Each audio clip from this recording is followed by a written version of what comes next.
Sewing has been a long-term hobby of mine, and when we moved into our RV full-time about a year and a half ago, I knew I would want to continue sewing in our motorhome.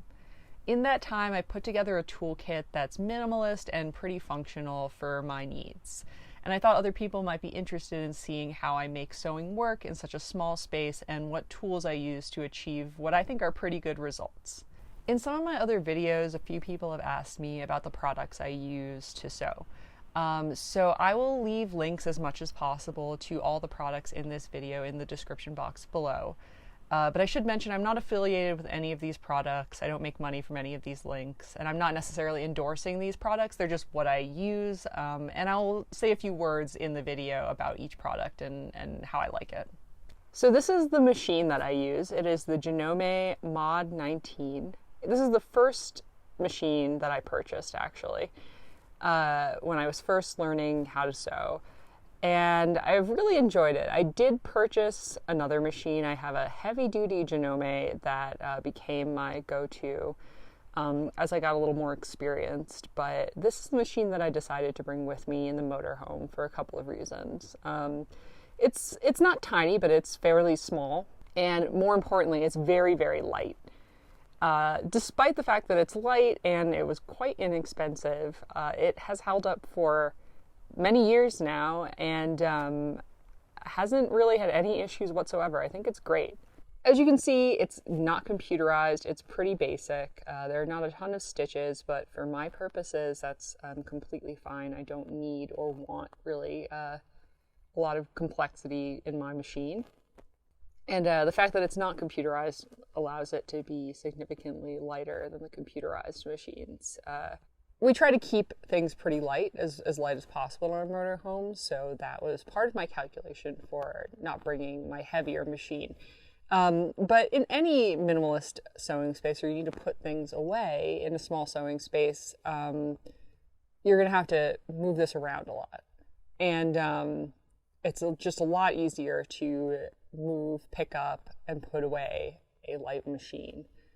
So if you are looking for a really simple light machine, whether you're a beginner sewist or you just want a light machine, you have a small sewing space, or you travel to a lot of classes, I would definitely recommend this machine. I've had great luck with it, very minimal maintenance. Yeah, would recommend. So this is where, when I'm ready to sew, I put the sewing machine and get to work. As you can see, this is the front of the motorhome. You can actually see that the driver's seat is here, and this is the passenger seat. So it swivels. So when I'm ready to sew, I just swivel the seat around, and there's this great little table here. Perfect size for my my sewing machine, and this is where I have all my sewing stuff. It's a pretty small table, so it's hard to manipulate fabric on it. But it works, and then I can just put the sewing machine away when I'm done with it. So all of the ironing and cutting, for the most part, takes place on this, which is the dining room, kitchen, dinette table.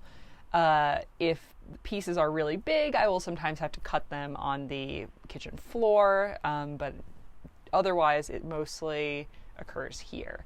My cutting mat fits really nicely on this table. The table is a little, maybe you can see, a little rickety, but with careful cutting, it's totally fine. And this is the cutting mat I've had for years, and I really like it. I also have this ironing pad. This is how I do all my ironing. It's, you know, a bit small, but for my purposes, it works really well. And then I also have this mini Aliso iron. It is nice because, you know, it doesn't take up very much space. And when I need to iron, I just sort of undo these cords. I can plug it in right up here.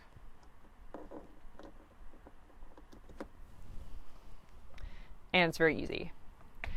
One thing I will say about this iron, this little ironing hot pad doesn't do the greatest job of isolating the heat. It does its job. It doesn't melt the table, but if you get this, don't rest it on a table. Leave it always on your ironing pad, or your ironing board, whatever you have. But other than that, this ironing pad does an amazing job of isolating heat. If you have a really small sewing space and you don't have room for an ironing board, but you do have a table, definitely get one of these. Would highly recommend. Like I said, this particular one I use is just from Amazon, and I have the link below. In terms of rulers, these are the 2 rulers I brought. I had more like various quilting rulers before moving into the motorhome, triangular ones, diamond ones. And I decided that ultimately, although those are nice, I don't need them. But I do think that having one long ruler and then having one square ruler for squaring quilt blocks is pretty useful. I would recommend having at least these 2, but I don't think you absolutely need more. And again, these are both just rulers that I happen to collect over the years, and I've had good luck with both of them. Whenever I'm sewing, I always have my sewing box out. This is probably the piece de resistance of my minimalist small space sewing setup. This is a vintage box that I was gifted. I think it's really beautiful and it's super effective. It really holds everything that I think I need. You can definitely find plenty of sewing boxes on the market, vintage ones and new ones. If you can just get one that is, a reasonable size, not too big, but big enough to hold everything, I think you'll be golden. The nice thing about this sewing box is that it has these storage compartments that help keep things organized, which is really nice. If you have a small sewing setup, you'll know that keeping things organized is the biggest challenge. So having things that aren't just all tossed in there makes things so much easier when it comes to sewing. So you can see that I keep a bunch of threads here, as many as will fit, and I keep my bobbins here. Then I have just various needles, pins, more empty bobbins, marking tools, pins for basting quilts, seam ripper. I have some bias tape makers, which I honestly rarely use, but they're nice to have just in case. And then I have a collection of presser feet for my machine. I will give you a close-up of all the presser feet and talk about my favorite ones, because these are just really important. And then in this drawer, I can keep all of my cutting tools and just some more needles and extra bits and bobs. I don't have a ton. So here are the cutting tools I have. I actually have 2 rotary cutters. That's not really necessary. You only need one, but I definitely think you need at least one. Then I have a mini rotary cutter, which isn't necessary either, but I really like it. And then I have a pinking rotary cutter, which, again, not absolutely necessary, but if you like pinking shears, I really enjoy the rotary cutter, so I would recommend that. And then I just have my regular pair of scissors, and then a small pair of scissors that I use for exclusively sewing. It's nice to have for clipping notches and at the sewing machine as well. Like I said, I don't have a ton of tools. I try to keep it to just the basics for the most part. But I would mention these 3 as nice to have tools in any minimalist sewing box. I picked up this loop turner sort of on a whim, but if you ever need to make straps, it just is so much easier than the chopstick method. So I'd recommend it, and it's really small and cheap. Why not pick it up? I have this Hera marker, which I really love for marking lines on quilts.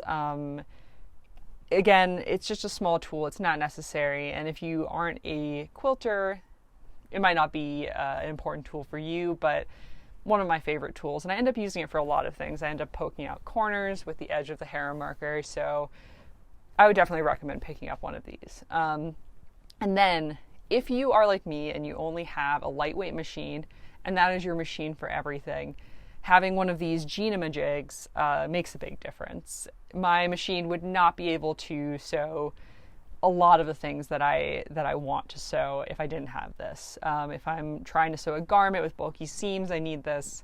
If I'm trying to sew a quilt, sometimes I need it. It's an important tool. So if you are a one machine sewer with a lightweight machine, I would recommend getting one of these. Probably some of the most important tools in my minimalist sewing setup are a variety of presser feet. Like I mentioned before moving into the motorhome, I had a heavy-duty machine and a serger in addition to my lightweight machine. But now that I only have my lightweight machine, presser feet can kind of help make up for the difference when a lightweight machine struggles a little bit with certain types of fabric. So probably my favorite presser foot is this little guy here. It is a faux serger presser foot. So it takes a zigzag stitch over the edge of the fabric. And I will insert a little bit of footage here. But the great thing about it is that it helps to seal the edge in and prevents fraying better than just a regular zigzag stitch would. So it's not as nice as a serged edge, but it gets the job done, and I think it looks pretty good. So this is definitely my #1 recommended product for anyone with a minimalist sewing setup. In addition, I like to have some 1/4-inch presser feet since I quilt. These are just two different styles of them. This one is clear. This one has an edge that you can line up the edge of your fabric with. Just depends on your preference. I prefer this one, but you know, they are both pretty useful. And of course, if you're a quilter, you need to have a walking foot. But the walking foot is useful for a lot more than quilting if you only have a lightweight machine. If you need to sew through multiple layers of thick fabric, or you need to sew through more than 2 layers of fabric, having a walking foot can be incredibly useful, even if you're not quilting. So if you only have a lightweight machine and you're a one machine kind of sewer, I would definitely recommend picking up a walking foot, even if you don't quilt. Additionally, I do a lot of top stitching and edge stitching, and that's what I use these 2 feet for. This one is just a regular edge stitch foot, and as you can see, there's a little bracket here, and you just line up the edge of the fabric with the bracket, and it gives you great top stitching just right close to the edge of the fabric. This foot, on the other hand, is actually a blind hem foot, but I think I've maybe done a blind hem twice. But what you can use it for is sort of as an adjustable top stitching foot. So when I want a top stitching that isn't exactly right next to the edge of the fabric, but is maybe a 1/4 inch away from the fabric, and I don't want to eyeball it, I use this. I find it incredibly helpful. So yeah, if you do a lot of top stitching, I would recommend picking one of these up as well, just to make your life easier. And I think I'll try to insert a little bit of footage showing the difference between stitching, top stitching or edge stitching with a regular edge stitch foot versus with this blind hem foot, so you can see how I use it. And finally, I just like to have a Teflon foot on hand for sewing vinyl, and if you sew fabrics that are a little bit sticky as well, I'd recommend picking one up. The last piece of major sewing equipment I have is this quilting hoop. I will admit I actually haven't used this yet. I have never used a quilting hoop before, but I picked one up because I just thought that it might be useful.